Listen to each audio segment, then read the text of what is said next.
ሰላም መጥዕና ሃበልና ፍትዋትን ክቡራትን ቤተሰብ ትግራይ ብሮድካስት ሰርቪስ ዕለተ ረቡዕ 20 ሓሰ 2018 ዓ.ም ዝተዋደዱ ሓድሽቲ የዋናዊ ዜናታት ሒዝና ልኩም ቀሪብና ኣለና። ሓበራዊ ጸንሕትኩም ሰናክኹም ብምዕዳም ናብ ዝርዝራቶም ተሰጋጊርና። ሕብረት ኣውሮፓን መሻርክቱን ዝርከበን 25 ሃገራት ዓለም ዘተ ምስ ትግራይ ብቑኑዕ መንገዲ ክካየድ ደገፍ ከም ዝገብራ ኣፍሊጠን።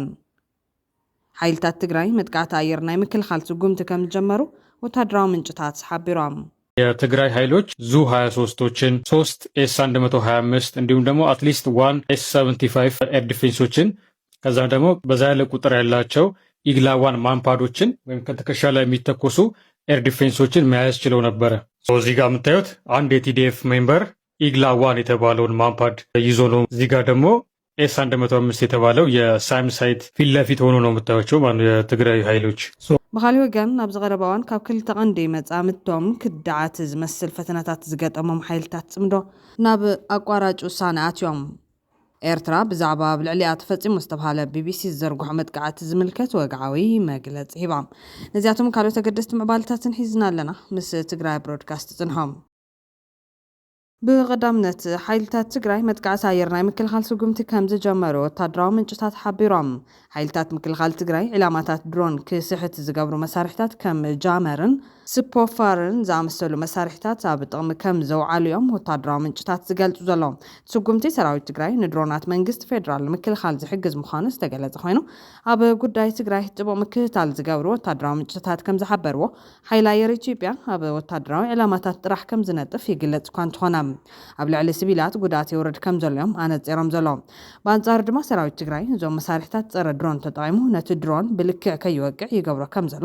ሓቢሮም ኣሎም። እቲ ውፅኢት ዕውት ድዮ ኣይኮነን ምፍላጥ ግዜ ከም ዘድሊ ዝገልጹ እዞም ምንጭታት ዛጊድ ግን ናይ ድሮን ጃመርስን ስፖፈርስን ኣብ ጥቕሚ ክውዕሉ ከም ዝጀመሩ እዮም ኣረዲኦም። Now they are claiming that they have deployed jammers and spoofers, and because of these jammers and spoofers federal government's drones have not been able to hit targets precisely. Jammers are diverting drones from hitting targets precisely in Tigray. Well, first of all, at least they are acknowledging in private conversations that federal government is not hitting civilians. Publicly, they won't say that. Publicly, they will always say that federal government's drones are hitting civilians. But in private conversation, they're saying that since drone jammers and spoofers have been deployed by Tigray military, that is why federal government's drones have not been able to hit targets precisely in Tigray. So jammers and spoofers are working. እዞም ክልተ መሳርሕታት ብኸመይ ይሰርሑ ንምርዳእ ናይ ባዕሎም ዝተፈላለዩ ግደ ዘለዎም ኮይኖም ናይ ድሮን ጃመርስ ተባሂሎም ዝጽውዑ እቶም ሓደ ዓሌት ጸረ ድሮን ኮይኖም እዞም መሳርሕታት ብመልክዕ ኤሌክትሮማግኔቲክ ዝኾነ ረብሻ ብምፍጣር ድሮናት ምስ ኦፕሬተረን ዝገብሮ ርክብ ወይ ድማ ካብ ሳተላይት ዝረኽቦ ምልክት ከም ጂፒኤስ ንምዝራግ ዝውዕሉ እዮም። እዚ ረብሻ ነቲ ናይ ድሮን ምልክት ስለ ዘዕፍኖ እታ ድሮን ምስታ ኣብ ሓደ ቦታ ዘሎ ተቆጻጻሪያ ርክባስ ንምግባርን ተጸጊምዋ ኣብቲ ዝኸደትሉ ቦታ ትዘውር ወይ ድማ ናብቲ ዝመጽእቶ መበገስ ቦታ ክትመለስ ዘገደድ እዮም። ድሮን ስፖፈርስ ዝበሃሉ ካልኦት ዓሌታት ጸረ ድሮን ድማ ካብ ጃመርስ ዝተፈለዮም። እዚኣቶም ነቲ ናይ ድሮን መምርሒ ስርዓት ጌጋ ዝኾነ ሓበሬታ ብምልኣኽ እታ ድሮን ኣብ ዘይኮነት ቦታ ከም ዘላ የታልልዋ። ብምኽንያት እዚ እቶም ኦፕሬተራት ነታ ድሮን ካብቲ ዝደልይዎ መስመር ከም ትወፅእ ወይ ናብ ካሊእ ቦታ ከም ትኸይድ ክገብሩ ይኽእሉ እዮም። ብሓፈሻ እዞም መሳርሕታት ነታ ናይ ድሮን መምርሕን መራኸብን ስርዓት ብምዝራግ ንምክልኻል ዝውዕሉ ኮይኖም ተኾነ ግን ብኸመይ ከም ዝሰርሑ ኣብቲ ንቡር ናይ ቴክኖሎጂ መለክዕታት እዩ ዝምርኮስ። ሓይልታት ትግራይ ነዞም መሳርሕታት ብሓቂ ይጥቀሙ ኣለው ዶ ዝብል ሕቶ ተወሳኺ መረጋገፂ ዘድልዮ ኣብ እዋን እቲ ጽንተታዊ ኩናት ዝነበረ ልዕልና ሓይሊ ኣየር ኢትዮጵያ ካብ ድሮን ወፃእ ዘለዎ ነፈርቲ ብምውቃስ ከቢድ ወታደራዊ ክሳራታት ኣብፅሖም ምንባሮም ኢትዮጵያውያን ተንተንቲ ከይተረፉ እዮም ብሰፊሑ ክገልጽዎ ጸኒሖም። ንምዃኑ መንግስቲ ኢትዮጵያ ኣብቲ ናይ 2 ዓመታት ኩናት ክንደይ ዝኣክል ክሳራ ነፈርቲ ገጢሞ ነይሩ ዝብል ዝስዕብ መዘኻኸሪ ጸብጻብ ሰሚዕና ናብቲ ዝቕጽል ሓበሬታ ክንሰገር። በትግራይ ጦርነት የአየር ኃይል ያጣቸውን ሄሊኮፕተሮችና ጀቶች ነው ዛሬ ደግሞ የምናየው። ጦርነቱ ከተነሳ በኋላ የትግራይ ኃይሎች ዙ 23ቶችን 3 ኤስ125 እንዲሁም ደግሞ አትሊስት 1 ኤስ75 ኤር ዲፌንሶችን መያዝ ችለው ነበረ። ከዛ ደግሞ በዛ ያለ ቁጥር ያላቸው ኢግላ-1 ማንፓዶችን ወይም ከትከሻ ላይ የሚተኮሱ ኤር ዲፌንሶችን መያዝ ችለው ነበረ። እዚህ ጋር የምታዩት አንድ የቲዲኤፍ ሜምበር ኢግላ-1 የተባለውን ማንፓድ ይዞ ነው። እዚህ ጋር ደግሞ ኤስ-105 የተባለው የሳይም ሳይት ፊት ለፊት ሆኖ ነው የምታዩቸው የትግራይ ኃይሎች። እዚህ ጋር ደግሞ የምታዩት ህዳር 2012 ተመቶ የወደቀ አንድ ሚግ 23 ቢኤን ፋይተር ቦምበር ጀት ነው። ጀቱ ከተመታ በኋላ ፓይለቱ ኢጀክት ተመርቸዋል እና በህይወት እያለ ተማርኳል። ቦታው የት እንደሆነ አላውቅም። ይሄኛው ደግሞ ሌላ ሚግ 23 ቢኤን ፋይተር ቦምበር ነው። ታህሳስ 2012 ላይ ነው የተከሰከሰው። ይሄ እየበረረ እያለ በሆነ አየር መቃወሚያ ይመታና ግን አልወደቀም። እናም ኢመርጀንሲ ላንዲንግ አቴምፕት አደረገ ሽረ እንዳስላሴ ኤርፖርት ላይ። ነገር ግን እዛ ኤርፖርት ሳይደርስ መከሰስ ችሏል። ይሄ ደግሞ ኤል-130 ሄርኩሊስ የተባለ ግዙፍ የእቃና የወታደር መላላሽ ወይም ጫኝ ፕሌን ነው። ታህሳስ 2013 ላይ በማንፓድ ተመቶ ወድቋል። ይሄኛው ደግሞ ሚያዚያ 2013 ላይ በአብይ አዲ በተባለች ቦታ በማንፓድ ተመቶ የወደቀ የኤምአይ 35 አታክ ሄሊኮፕተር ፍርክስካሽ ወይም ደግሞ ደብሪ ነው። ይሄኛውም አፋር አካባቢ ጥቅምት 2014 ላይ በማንፓድ ተመቶ የወደቀ ኤምአይ 35 የተባለ አታክ ሄሊኮፕተር ነው። እኔ የማውቃቸው የአየር ኃይል ሎሶች እነዚህ ናቸው። ከዚህ ሌላ የምታውቁት የኤርክራፍት ሎስ ካለ ኮሜንት ላይ ያሳውቁኝ። ናብ ካልእ ሓበሬታት ተሰጋጊርና ሕወሓት መድረኽ ዘተ ተጋሩ ይኽፈተልና ክብል ሓደ ብሄራዊ ውድብ ትግራይ ደብዳቤ ጽሒፎም እቲ ደብዳቤ ንኻልኣይ ግዜ ዝተጻሓፈ ምዃኑ ዝገልጽ እቲ ውድብ ህዝባዊ ወያነ ሓርነት ትግራይ ሕወሓት ንብሄራዊ ዘተ ድልውነት ከርኢ ሓቲቱሎ። እዚ ደብዳቤ ዝጸሓፈ ሳልሳይ ወያነ ትግራይ ንዝሓለፈ ዓመታት ገጢሞ ዘሎ ጸገም ውጽኢት ፖለቲካዊ ውድቀት ምዃኑ ጥሙት እዮም። ከም ብሄር በብመዓልቱ ንኸፍሎ ዘለና ዋጋ ጆኖሳይድ ምውላድን ምቕጻሉን ከም ዘሎ ኮይኑ ከቢድ ድርቅን ዓጸቦን ተወሲኽዎ ህልውና ህዝብና እናጸልመተ ኣብ ኣፍ ሙሉእ ጥፋት በጽሕሎ። ነዚ ሓደገኛ ኩነታት እዚ ክቕጽል ምፍቃድ ንሙሉእ ጥፋት ትግራይ ካብ ምግሃድ ወጻኢ ካልእ ረብሓ ስለ ዘይብሉ እዚ ጥፋት ንከይቐጽልን ህዝብና ካብ ህልቂት ንክድዕንን ኩሎም ፖለቲካዊ ሓይልታት ትግራይ ቆራጽ ውሳነ ክወስንሉ ናብ ዘድልየሉ ዓራርቦ ኣቲና ኣለና ዝብል ኮይኖም ፖለቲካዊ ውድቀት ትግራይ ዘላቒ ፍታሕ ክረክብ ዝኽእል ብበዓላዊ ዓቕምን ብሓበራዊ ቃልሲ ደቂ ብሄርን ጥራሕ ምዃኑ ዝኣምን ሳልሳይ ወያነ ትግራይ ሕወሓት ነዚ ዕሽ ብምባል ኣብ ደጋዊ ሓይልታት ዝተንጠልጠለ ፖለቲካዊ መንገዲ ጥራሕ ምኽታል ዘላቒ ፍታሕ ከም ዘይከውን ሕዚ እውን ብህፁፅ ናብ ውሽጣዊ ዘተን ፍታሕን ክመጽእ ምውሳኑ ኣይመሸየን ክብል ሓቲቱሎም። ሳልሳይ ወያነ ትግራይ ወሲኹ ትማሊ ኮነ ሎሚ ህዝብና ንምድሓን ኣገደስቲ ዝበሃሉ መፍትሕታት እናቐመጠ ከም ዝመፀ ዝፍለጥ ኮይኖም ሎሚ እውን እንተኾነ ህዝብናን ዓድናን ብናይ ባዕልና ብተጋሩ ሓበራዊ ፃዕሪ ኣብ ዝመፅእ ዘላቒ ፍታሕ ንምድሓን እዋኑ ከም ዝሓለፈ ደጋጊምና ነስምረሉ ዝበለ ኮይኖም ስለዚ ሕወሓት ንዝሓለፈ ዓመታት ዝተኸተሎ መንገዲ ኮነ ሎሚ ኣትይዎ ዘሎ ውፅኢቱ ዘይፍለጥን ባዕሉ እውን ዘይቆፃፀርን ፖለቲካዊ ውሳነታት ብምግታእ ንብሄራዊ ዘተ ድሉው ክኸውን ሳልሳይ ወያነ ትግራይ ደጋጊሙ ይጽውዕ ክብል ጻውዒት ተቐሪቡሎም። ብተመሳሳሊ መንገዲ ናብ ሓይልታት ጸጥታ ትግራይ ቲዲኤፍ ደብዳቤ ዝጸሓፈ ሳወት ንብሄራዊ ዘተ ድልውነት ከተርእዩን ባይታ ክትፈጥሩን ንደሊ ክብል ገንዚቦም ትግራይ ብሰንኪ ፖለቲካዊ ውድቀት ተኸፍሎ ዘላ ዋጋ ብብርኪ ዝቐጸለ ጆኖሳይድ ዝግለጽ ኣብ ልዕሊ ምዃኑ ሕዚ ድማ ድርቅን ዓጸሙን ተወሲኽዎ ህልውና ህዝብና እናዓረበ ይርከብ። ነዚ ጥፋት ዶ ብምባል ዘላቒ ፍታሕ ንምምጻእ ናይ ደቂ ብሄር ሓበራዊ ምርድዳእ ውሳነ ምዃኑ ዝኣምን ሳልሳይ ወያነ ትግራይ እቲ ጥፋት ተገቲዩ ህዝብና ዝድሕነሉ ቆራፅ ፖለቲካዊ ውሳነ ንምውሳድ ኣብ ዘድልየሉ ታሪኻዊ ምዕራፍ ንርከብ ዝበለት ውድብ ሳልሳይ ወያነ ትግራይ ትማሊ ኮነ ሎሚ ህዝብና ንምድሓን ኣገደስቲ ዝበሃሉ መፍትሕታት እናቐመጠ ከም ዝመፀ ዝፍለጥ ኮይኑ ትግራይ ንዝሓለፉ ዓመታት ገጢምዋ ዘሎ ፀገም መበገሲኡን መዛዘሚኡ ፖለቲካዊ ምዃኑ ግሁድ ሓቂዮም እዚ ድማ መዕለቢ ዝረክብ ትግራይ ብሓድነትን ብስምምዕን ደቃ ክትድሕን ዘኽእል ዘተ ንክግባር ንኩሎም ፖለቲካዊ ሓይልታት ትግራይ ብማዕረ ዝሓቆፍ ሰላማዊ ናይ ፖለቲካ ዘተ ኣቢሉ ዝመፅእ ሩሱን ብሄራዊ ሓድነት እንትፍጠር ጥራሕ ክብል ኣፍሊጦም ኣብ መወዳእታ ንስኹም ሓይልታት ፀጥታ ትግራይ ቲዲኤፍ ንዝኾነ ፖለቲካዊ ሓይሊ ከይወገንኩም እቲ ፖለቲካዊ ዘተ ዕውት ክኸውን ዘኽእል ስራሕቲ ብህፁፅ ክትጅምሩ ታሪኻዊ ሞራላውን ሞያውን ሓላፍነት ክትሽከሙን ዋና ናይ መፍትሒ ኣካል ክትኮኑን ሕዚ እውን ኣይረፈደን እሞ ነቲ ሎሚ ኣትኹምዎ ዘለኹም ከይድን ውፅኢቱን ባዕልኹም ዘይትቆፃፀርዎ ወፍራታት ዓፂፍኩም ንዘተድሉ ዝኾነ ባይታ ክትፈጥሩን ህዝብና ምድሓን ኣውንታዊ ግደ ክትፃወቱን ሳልሳይ ወያነ ትግራይ ይፅውዕ ክብል ጻውዒት ተቐሪቡሎም ሳወት ናብ ሓይሊ ሰላም ትግራይ እውን ጻውዒት ተቐሪቡሎም ንብሄራዊ ዘተ ድልውነት ከተርእዩ ንሓትት ዝበለ ኮይኑ ትግራይ ንዝሓለፈ ዓመታት ገጢምዋ ዘሎ ፀገም ፖለቲካዊ ብስሩውና ኮይኑ ሎሚ ከም ብሄር በብመዓልቱ ንኸፍሎ ዘለና ዋጋ ጆኖሳይድ ምውላዱን ምቕፃሉን ከም ዘሎ ኮይኑ ድርቅን ዓፀውን ተወሲኽዎ ህልውናና እናፀልመተ ኣብ ኣፍ ሙሉእ ጥፋት ንርከብ ኣብ ትግራይ ዝተፈጠረ ፖለቲካዊ ብተና ዘወለዶ ስሑት ውሳነ ላዕለዎት ወታደራዊ ኣዘዝቲ ጥሪ 15 2017 ስዒቡ ንስኹም ክትፍጠሩ ምኽንያት ኮይኑ እዮም ተኾነ ግን ኣብ መንጎ ደቂ ብሔር ወታደራዊ ወፈራ ፍጹም ፍታሕ ከም ዘይኸውን ዛምን ሳልሳይ ወያነ ትግራይ ኣብ ከይዲ ጥፍኣት ዘሎ ንከይቕፅልን ህዝብና ንክድሕንን ፖለቲካዊ ሓይልታት ትግራይ ቆራፅ ውሳነ ክወስኑ ናብ ዘድልየሉ ታሪኻዊ መዋዕል በፂሕና ኣለና።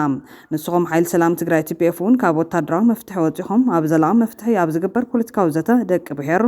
ድልዋት ክትኮኑ ጥራሕ ከይኮነስ ካብ ዝኾነ ፖለቲካዊ ውዳበ ውግንናን ድጋፍ መሃብን ኢድኩም ስሒብኩም ትግራይ ብሰላም ዘተን ፖለቲካዊ ፀገማታ ክትፈትሕ ናይ ባዕልኩም እጃም ክትዋፁ ሳልሳይ ወያነ ትግራይ ይፅውዕ ይብል እቲ ደብዳበ። ብኻልእ ወገን ኤርትራ ብዛዕባ ኣብ ልዕሊኣ ተፈፂሙ ዝተባሃሉ BBC ዝዘርግሖ መጥቃዕቲ ዝምልከት ወግዓዊ መግለፂ ሂባ። ኤርትራ ኣብ መርከባ መጥቃዕቲ ከም ዝተፈፀመ ዝፀብፀበ BBC ኣብ ገማግም ባሕሪ የመን ዝተፈፀመ መጥቃዕቲ ካብ ሚያዝያ ጀሚሩ ኣብቲ ዞባ ሻልሻይ ናይ መራኽብ ጩያ ኮይኑ ተመዝጊቡሎ ክብል እዩ ሓቢሩ ነይሩ። እዛ ባንዴራ ኤርትራ ከም ዘንበልበለት ዝተገለጸት MT-CP1 ዝተሰመየት መርከብ ዝሓለፈ ሐሙስ ካብ ከተማ አልሙካላ የመን ንምብራቕ 136 ናውቲካል ማይል ማለት እውን 252 ኪሎ ሜትር ርሕቀት ኣብ ዝርከብ ባሕሪ ከላያ ብ6 ዕጡቓት ሸፋት ተታሒዛ ክብል እዩ ትፀብፀብ ሓቢሩ ነይሩ። እቶም ሸፋቱ ነታ መርከብ ናብ ገማግም ባሕሪ ፑንትላንድ ይወስድዋ ከም ዘለው ሓደ ሽሙ ክግለጽ ዘይደለየ በዓል መዚ ንኣሶሽየትድ ፕረስ ሓቢሩ ብምባል ድማ ብዛዕባ እታ ባንዴራ ኤርትራ እናንበልበለት ትጓዓዝ ዝነበረት ዝተባሃለት መርከብ መንግስቲ ኤርትራ ዛጌደ ዝሃቦ ወግዓዊ ሓበሬታ ወይ መግለፂ የለን ክብል ቅድሚ መዓልትታት ዝዘርግሖ ፀብጻብ የመልክት። እታ መርከብ ብትካል ሕቡራት ኢማራት ዓረብ ትመሓደር ኮይና እገዳ ኣሜሪካ ንምውጋድ ንምሕላፍ ነዳዲ ኣብ ምስግጋር ንዝነጥፍ ናይ ኢራን ጸሊብ ዕዳጋ ኣካልያ ብዝብል ክሲ ካብ ዝሓለፈ ዓመት ጀሚሩ ብሚኒስትሪ ፋይናንስ ኣሜሪካ ማዕቐብ ተነቢሩላ ዝጸንሐት እያ ክብል እውን ሓቢሩላ። ኣብታ መርከብ 16 ሂንዳውያን፣ ሓደ ሶርያዊ፣ ሓደ ሱዳናዊ ከምኡውን ሓደ ኢራቃዊ ዝርከብዎም 20 ሰራሕተኛታት ኣለው። ናይቲ ሓደ ሰራሕተኛ ዜግነት ግን ንግዚኡ ኣይተፈለጠን ዝበለት ፀብጻብ እዚ መጥቃዕቲ ሉቱፍ ዝተሰመየት ካሊእ መርከብ ብሸፋቱ ካብ ትጭወ 3 መዓልታት ጥራሕ ጸኒሑ ዝተፈጸመ ምዃኑ እውን ኣመልኪቱ ነይሩ። ካብ መወዳእታ 2023 ጀሚሩ ብሰንኪ ኣብ ቀይሕ ባሕሪ ዘሎ ዘይምርግጋዕን ሓይልታት ባሕሪ ዓለም ኣቓልቦም ናብ ካሊእ ፀጥታዊ ጉዳያት ብምቕያሮምን ሸፋት ባሕሪ ሶማል ነቲ ሓጓፍ ተጠቒሞም ዳግማይ መጥቃዕትታቶም ኣሕይሎም ይርከቦም። ዓለማዊ ቤት ፅሕፈት ጉዳያት ባሕሪ ከም ዝገለጾ ኣብ ቀዳማይ መንፈቕ ናይ 2026 ጥራሕ 38 ናይ ቅርስና ፍጻመታት ተመዝጊበሎም። ኤርትራ ነዛ ኣብ ልዕልናታ ባንዴራ ዘለዋ መርከብ ተፈጺሙ ዝተባሃለ መጥቃዕቲ መልኪታ ብዝሃበቶ ምላሽ ሓሶት እዩ ናተይ ኣይኮነትን ኢላላ። ኤምባሲ ሃገር ኤርትራ ኣብ ሎንደን ዓባይ ብሪጣንያ ኣብ ዘውፅኦም ወግዓዊ መግለፂ ነቲ ኣብ ገማግም ባሕሪ የመን ባንዴራ ኤርትራ ዝኣርማ መርከብ ጽዕነት ነዳዲ ተጨውያ ተባሂሎም በቶም ሚዛን ኣለዎም ዝበሃል ማዕኸናት ዜና ከም ሮይተርስ፣ AFP፣ BBCን ካልኦትን ከይተረፈ ዝተጋወሐ መጋጊ ሓበሬታ ብዝምልከት ዝስዕብ መብርሂ ይብሎ። እዚ መስደመም ዜና እዚ ብብዙሕ መድያቱ ፋልሶ እዩ ክብል ነፂጎላ። ቀንዲ ምንጭታት ኣብ ኩሉ ህዝባዊ መወከስታት ብዛዕባ ዝመርከብ እዚ ዝተዘርግሑ ሓበሬታታት ኩሎም እታ መርከብ ብኤርትራ ከም እትውናን ወይ ምስ ኤርትራ ዝኾነ ርክብ ከም ዘለዋ ዘመልክት ኣመት የብሎምን ዝበለት መግለፂ እዛ ብውድብ ሕቡራት ሃገራት ብቁፅሪ መዝገብ IOMAO 92 ባዶ 476 ዝሓዘት መርከብ ኣብ ወግዓዊ ሰነዳቱ ኣብ ምድብ ዋንነት ዘይፍሉጣት መራኸቢ ኢሉ ኣስፊርዋ ይርከብ። ቋሚ ልኡኽ ኤርትራ ኣብ IMO እውን ሰነዳት ናይቲ ውድብ ተወኪሱ እዛ ባንዴራ ኤርትራ ተንበልብል መርከብ ብኤርትራ ከም ዘይትውናን ኣብ ኤርትራ መዝግብቲ ከም ዘይኮነት ኣስፊርዎ ከም ዘሎ ኣረጋጊጹ ብምባል እታ ባንዴራ ኤርትራ ዘለዋ ዝተባሃለት መርከብ ኣይናትናን ኢሉ ዘሎ። ኤምባሲ ኤርትራ ኣብ ዓባይ ብሪጣንያ ባንዴራ ኤርትራ እናንበልበለት ድሕሪ ምጭዋያ ኣይናትናን ምባሉ እታ መርከብ ብሰንኪ እገዳ ተሓቢኣ ትሰርሕ ብምንባራ ንዘይምቅላዕ ድዩ ዝብል ሕቶ ዘለዓለ ኮይኖም ስለምንታይ ባንዴራ ኤርትራ ሒዛ እናተንቀሳቀሰት ከላ እናተፈለጠ ኣይናትናን ዘይተባሃለት ዳ ዝብል ሕቶ እውን ኣኸቲሉሎ። ኤርትራ ግን ሽመይ ንምድዋን ዝተመሓዘ ዜና እምበር እታ መርከብ ኣይናተይን ክትብል እያ መግለፂ ኣውፅያ ዘላ። ብኻልእ ሓበሬታ ኣባላት ሕብረት ኣውሮፓ ሓዊስካ 25 ሃገራት ዓለም ዘተ ምስ ትግራይ ብቑኑዕ መንገዲ ክካየድ ደገፍ ከም ዝገብራ ፍሊጣን ብሕብረት ኣፍሪካ ዝምራሕ ፃዕርታት ሽምግልና ኣብ ትግራይ ዝድግፍ ሓበራዊ መግለፂ ሂበን ኣለዋ። እዚ ሓበራዊ መግለፂ ልኡኻት ሕብረት ኣውሮፓ ኣብ ኢትዮጵያን ኣብ ሕብረት ኣፍሪካን ምስ ዲፕሎማስያዊ ተልእኾታት ኣባል ሃገራት ሕብረት ኣውሮፓ ኣውስትራልያ፣ ቤልጅየም፣ ቡልጋርያ፣ ቼክያ፣ ዴንማርክ፣ ፊንላንድ፣ ፈረንሳይ፣ ጀርመን፣ ግሪክ፣ ሃንጋሪ፣ አየርላንድ፣ ኢጣልያ፣ ሉክሰምበርግ፣ ማልታ፣ ሆላንድ፣ ፖላንድ፣ ፖርቹጋል፣ ሮማንያ፣ ስሎቫኪያ፣ ስሎቬንያ፣ ስፔን ከምኡውን ምስ ኤምባሲታት ብሓባር ምስ ኤምባሲታት ካናዳ ኖርዌይን ዓባይ ብሪጣንያን ኣብ ኣዲስ ኣበባ ብሓባር ንሰላማዊ ዘተ ደገፈን ሂበን ኣለዋ ኣብ ትግራይ ማለት እውን ሰሜን ኢትዮጵያ ዝረአ ዘሎ ምዕባለታት ብዓብይ ስክፍታ ንከታተሉ ኣለና ዝበላ እዘን 25 ሃገራት ኩሎም ወገናት ኣብ ተግባብራ ስምዕ ቋሚ ምቁራጽ ተጻቦታት ሃናጽን ብጽቡቕ ድሌትን ክዋፈሩ ንላቦ ኢለን ላዕለዋይ ወኪል ሕብረት ኣፍሪካ ንቀርኒ ኣፍሪካ ፕሬዚደንት ናይጄሪያ ነበር ኦባሳንጆ ኣብ ቀረባዋን ናብ ኢትዮጵያ ዘካየዱ ውዕደትን ናብ አዲስ አበባን መቐለን ዘካየዱ ኣኼባታት ሓዊሱ ዝተጀመረ ምክኻር ብሓጎስ ንቕበል ክብላውን ደገፈን ገሊፀን ነቲ ዛጊድ ብድርቂ ብከቢድ ዝተሃሰየን ልዑል ሰብኣዊ ድሌት ዘለዎን ከባቢ ትግራይ ኮነ ንህዝቢ ሰሜን ኢትዮጵያ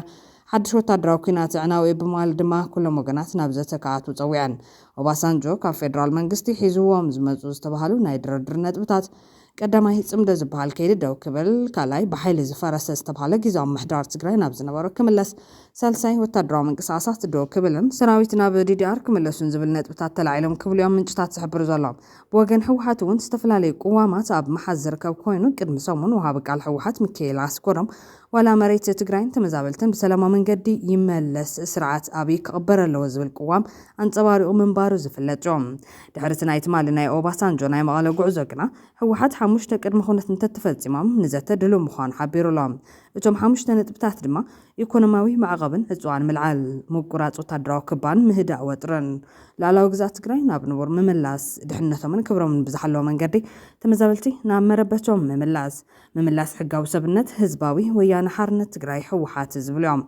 ነዚ ምዕባለ ስዒቡ ዝተፈላለዩ ወገናት ብዝኾነ መንገዲ ጌርኩም ረብሓ ህዝብን ዓድን ብዝሕሉ መልክዑ ንህዝቢ ትግራይ ካብ ትሕዝ ዘለዎ መከራን ፀበባን ክወፅን ሩፍታ ክረክብን ኣለዎ ክብልዮም ተማሕፂኖም ዘለዎም ድሕሪኡ ቅድመ ኩነት ናይ ህወሓት መግለፂ ዘውፀት ኣሜሪካ እውን ብውድብ ሕብራት ሃገራትን ሕብረት ኣፍሪካን ዝተጀመረ ጻዕርታት ዘተ ሰላም ትግራይን ኢትዮጵያን ከም ትድግፍ ኣፍሊጣ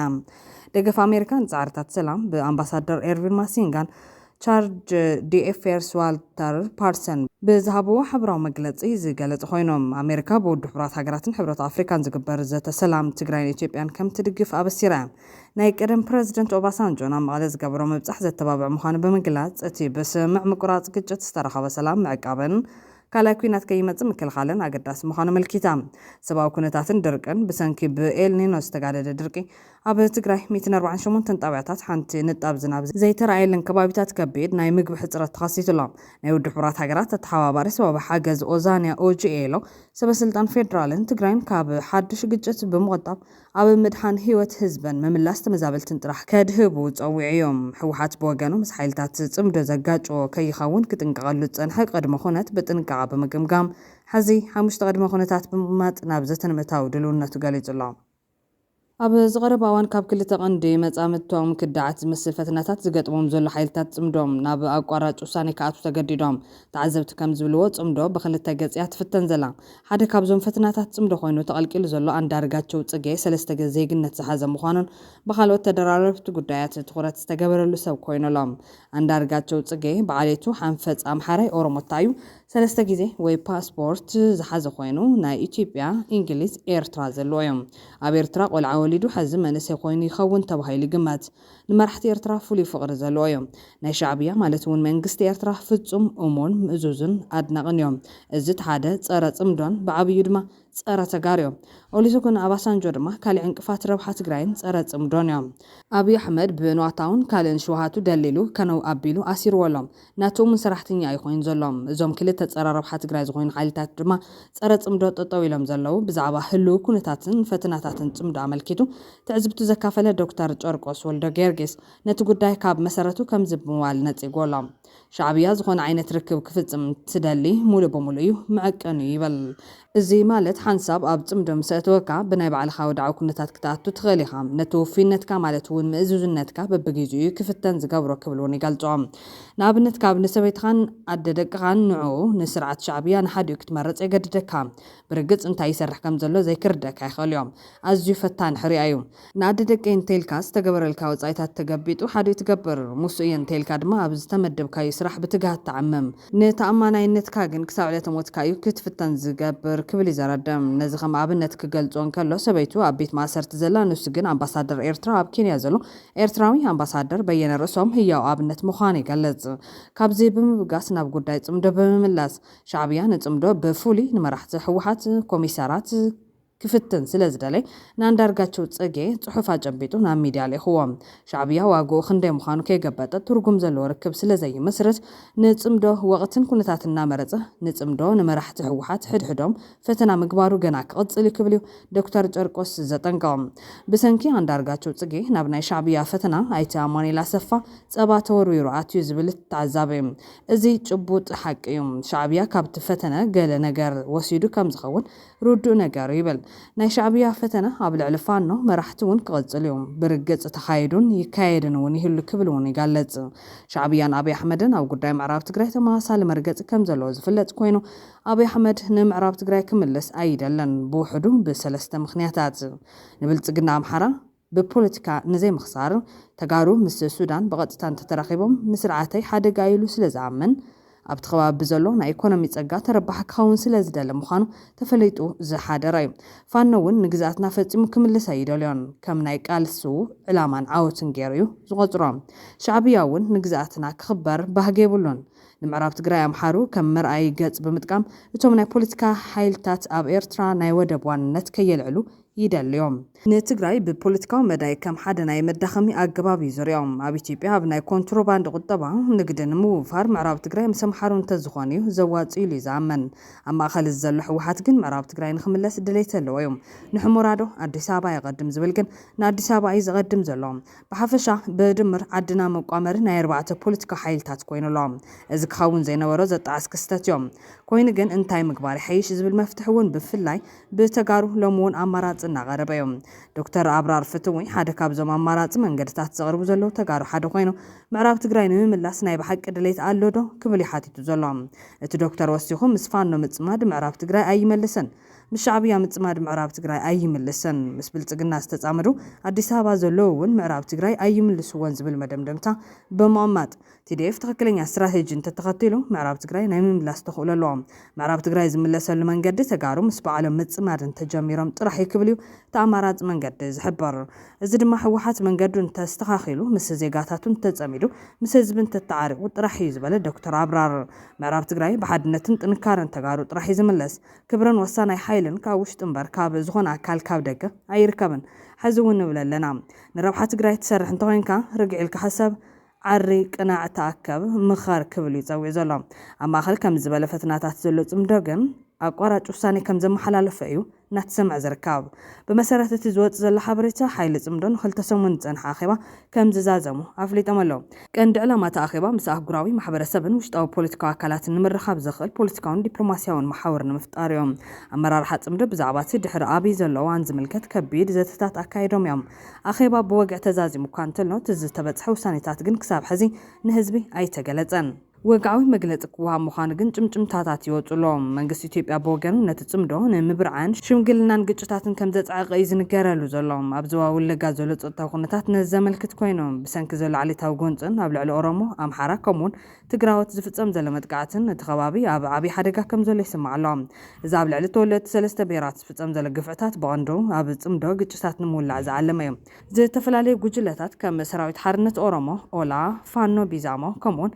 በመንግስት ዝድገፉ ኮማንዶታት ጋዳ ኣብ ውሽጢ ግጭት ተሳቲፎም ኣለዉ መንግስቲ ብልጽግና ስልጣን ንምሕላው ነዞም ጉጅለታት ንሕድሕዶም ንምቅታል ይጥቀመሎም ከም ዘሎ ይግለጽ ብመሰረት እዚ ኣብ ወለጋ ዝርከቡ ጉጅለታት ዘለዎም ርክብ ዝተሓላለኸን ከም ዝስዕብ ዝተሰርዐን እዮም ሰራዊት ሓርነት ኦሮሞ ኦላ ንፋኖ ቢዛሞን ምንጭታት ከም ዘረጋግጽዎ እዞም ክልተ ጉጅለታት ብሓባር ይሰርሑሎም ብዘይ ሓገዝ ኦላ ፋኖ ቢዛሞ ኣብቲ ከባቢ ተረጋጊዑ ክንቀሳቀስ ኣይምኽኣለን ጉጅለ ኣዳም ተፈራ ድማ ነዘርብ ጉጅለ እዩ እዚ ጉጅለ እዚ ምስ ብልጽግና ፓርቲ ብምዃን ይሰርሕ ከም ዘሎ ይግለጽ እዚ ጉጅለ ምስ ፋኖ ቢዛሞ ተጸራርብ መርገጽ እዩ ዘሎ ኮማንዶታት ጋዳ ድማ ካልኦት ጉጅለታት እዮም እዞም ሓይልታት ብመንግስቲ ዝተወደበ ውልቃዊ ምልሻ ኮይኖም ኣብቲ ከባቢ ኣብ ዝፍጸሙ መጥቃዕትታት ተሳታፍነት ከም ዘለዎም ይግለጽ ብሓፈሻ መንግስቲ ነዞም ጉጅለታት ነንሕድሕዶም ብምግጫው ኣብቲ ከባቢ ጽልዋ ንምፍጣርን ጽምዶ ንምፍሻልን ይጽዕር ከም ዘሎ ይንገረሉ ኣሎ ነታ ዝቆሰለት ዝደመየት ዝነብዓት ዝጎደለት ትግራይ እንደገና ንምሕዋይ ብዓብዪ ህንቀውታን ተስፋን ዝጽበት ጽበዩ ንጽበ ዝነበርና ኩልና ብዝተፈላለየ ምኽንያት ውሽጣውን ደጋውን ምኽንያታት وتزتدلي عينت معروين حبورن أمرار حاب بزي مركب أب بوليتيكا يكون أب تراه نبره هيوت يكون نخلو تقراوي زخفافل عينت منفس أبزع أسللو من أسيات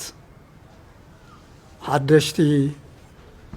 زولدو هسانات زعبيو قلعو ولدي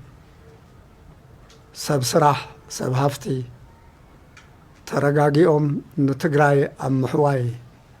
كتكرو بزع انكفاتات أبزقت أملو ساعات كوينا زخالنا يو هند زخالنا يو نافت آري كابو مقصال نتوم بوليسي أمرار حازم الكتوم بموكاس تقراي مستوم نهلو الناء زتوادعو كابزو عالم بهيوت زحلفو تسوقو اتوم أكالوم زوفايو اتوم نزونا هلونا نايمننت هيوت نمقصال زكال كله زبركتو كلهم زمنا يوو تسفان زصب يوو هيوتن እንደገና መሊስካ ትግራዋይ بفلطتو بحبرتو ታሪኩን هزيئون نودمي زلو غزيئون زهانصلو مغد تليو زخونه يكون عينت غونصي عليها بزته مخيركا حبيركا كتساغر نمكر نحبر نسغر كابو وصائي كال أماراتي نتقراي زربح مقد خمزيلو كاب كلهم زرخبنا يوم ناي بوليتيكا ودبات ناي سيفيك محبرات أبكي بي خبابيو زلو قبارات أملا عالم زوري عالم زلو تقارو دياسبورا أبوشت إيه هقرأي توبيا زلو تقارو بالتفلالي ناي هايمانوت ناي تمهرتي ناي سرح كبنا زخيل كله بقو زخونا نقرات نقدميت كرئين كتأمتن كتصعرن زدل حيلن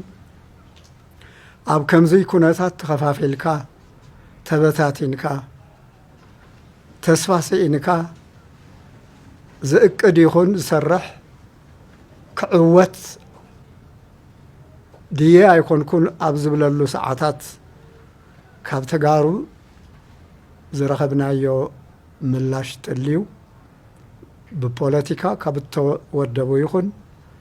أبناي سيفل محبرات أملا تقراي زوكالو يخون ناي نقدي حبرة ساب يخون حزب تقراي أبززرلولو بزي كازتن مرد دائن مليسكا هزي قونسن فللين مدففائن كم زي يدلي الرقاقيس قلنايو نودسب زدلي فتقاري زمدبلنا كبر هياب مخانو نأمنينا نقرقن وزي مسلنا حبريتا زتستخاخلة زراخب زقارب زقاسلة نقر نمحواي زحقز زتفلالية نمرخب فللين نحسب فللين ناي ديمقراسي منفسن بسلام زستناقد الله تقراي منقست النت إدم عالم زمسكرت تقراي بدحريات أملا عالم ناي ديمقراسي لممد زقبر عدتات ناحس ارتي أمائت ويكعكا مئتي زو حدا عمتات زحازا هقرات أب تقبرا زأتواؤو ناي نسألنت نا حساب نسألنت لومي بس حكام بل 21 كفل زبان أب تجراي نا حساب نسألنت ناي تمرت نسألنت ناي مفللاي نسألنت زخبر اللان نايزي فللي يزي كع مسل عن النتن تجراوي النتن زيس أن الله تجراي نخن رئي نخلهم تدقف نخلهم البوليتيكا ودبات نزلون زمچو سلامنتاي بايتا حزبي منسي عبيتي عنشتي سبوت يدليوم يو سلازي نازي زرقاق ناي هلونا نايزو حزب زي زرقاقس ملئختاتن حبريتان زستناقدو ميدياتات نايشتو يخونو عبيتي ميدياتات وشت تقراي زرلوا يخون بيوتيوبات يخون بفلوطات تلفزيون معخنات يخون زقلقلا زرلوا ناي حبريتا مسارح زغنا ميدياتات أبزو حويتن هيوتن حزب تقراي حبرتن ممكارن مسقارن حزب تقراي زقبرو سراحن اكسرسايز ويكع لؤخ عبي جيدة كتصاوتا ناي قباء زتن مرد دائن عبي عدمة كأرب فطو بسم كلنا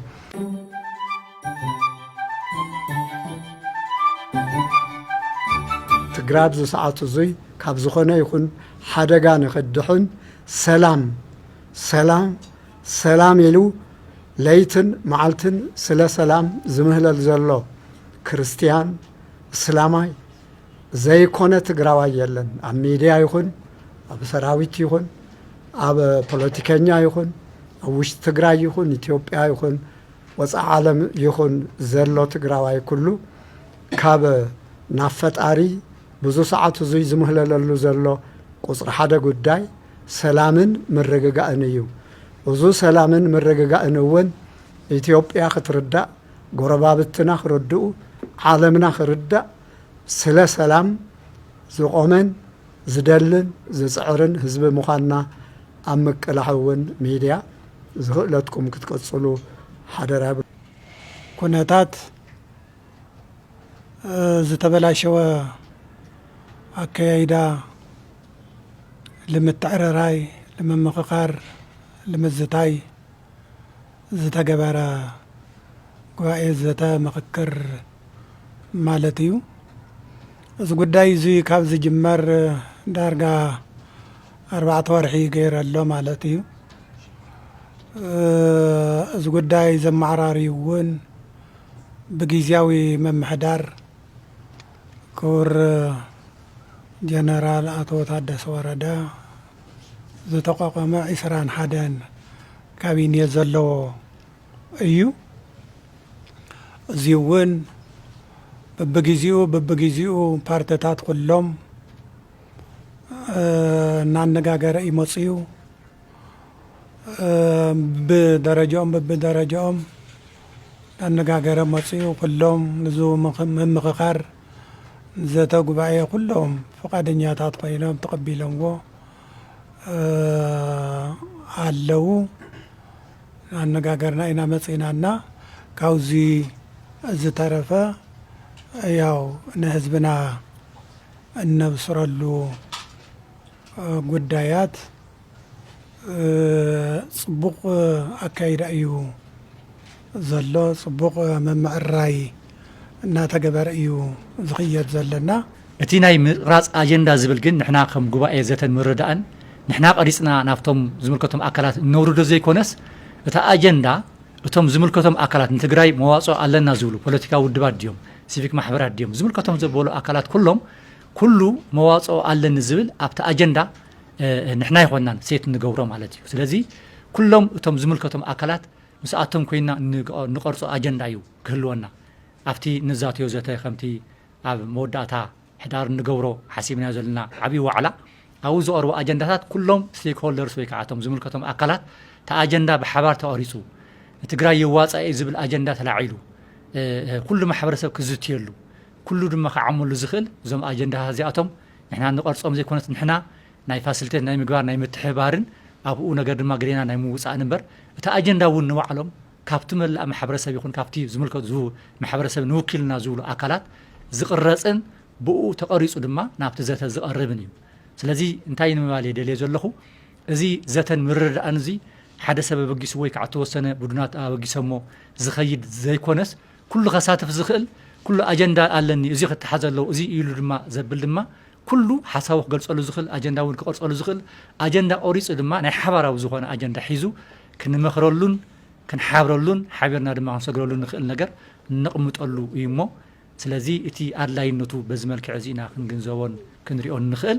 ህዝብ ትግራይ ኣብ ህዝብና ድሓለፈ ነገር ድኩሉና ግልጽ እዩ ማለት እዩ ካባና ሓሊፉስ ዓለም ይፈልጦ ኣሎ እዚ ፀገም እዚ ሃምኡ ላበለላ ቀፀለ ተኸይዱ ድገደደ ንሕና ምጥፋእና ምፍላስና እሞ ንማኻኸር ድብል ሓሳብ እዩ ማለት እዩ ስለዚ እዚ ምክክር እዚ ድማ ኩሉም ያው ዳናገርናዮም ሰባት ደጊፎሞስ ጽቡቕ ነገር ኮይኑ ኣብዚ ተቃውሞ ዳልዕለ ኣካል የለይ ድዚ ተቃውሞ ምልዓል ድማ ብሓቂ ሕማቕ ነገር እዩ ማለት እዩ ከዚ ንሕና ሰላሚ ይዳዋፀና እዚ ተኮይኑ ድማ ትግራዋይ ኩሉ ብሓደ ኮይኑ ክመከር